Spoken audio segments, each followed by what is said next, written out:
प्रदोष व्रत भगवान शिव को समर्पित है। प्रदोष व्रत के दिन शुभ मुहूर्त में भगवान शंकर की पूजा करने के बाद व्रत कथा का पाठ किया जाता है।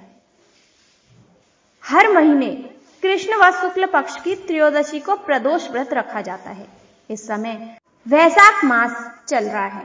वैशाख मास में त्रयोदशी को बुद्ध प्रदोष व्रत का संयोग बन रहा है। बुद्ध प्रदोष व्रत 15 अप्रैल बुधवार को है। प्रदोष व्रत में भगवान शिव की विधिवत पूजा अर्चना की जाती है।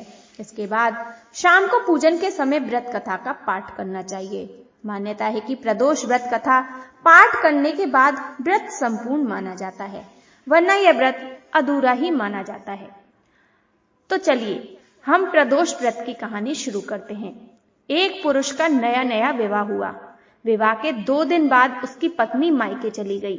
कुछ दिनों के बाद वह पुरुष अपनी पत्नी को वापस लेने गया।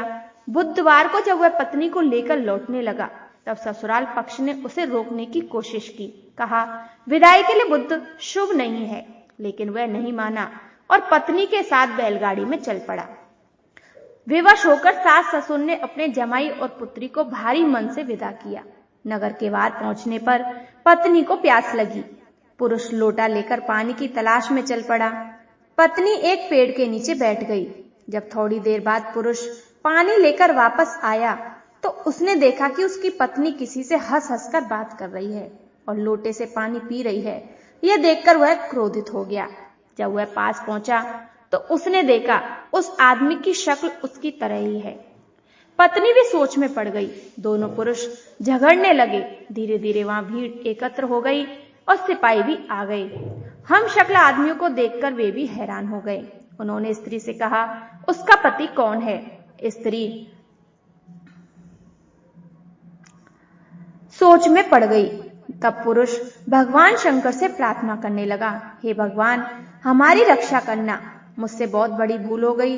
मैंने सास ससुर की बात नहीं मानी और बुधवार को पत्नी को विदा करा लिया। मैं भविष्य में ऐसा बिल्कुल भी नहीं करूंगा। जैसे ही पुरुष की प्रार्थना पूरी हुई, दूसरा व्यक्ति अंतर्ध्यान हो गया। पति पत्नी सकुशल अपने घर पहुंच गए। इसके बाद पति पत्नी ने नियम पूर्वक बुद्ध प्रदोष व्रत करने लगे।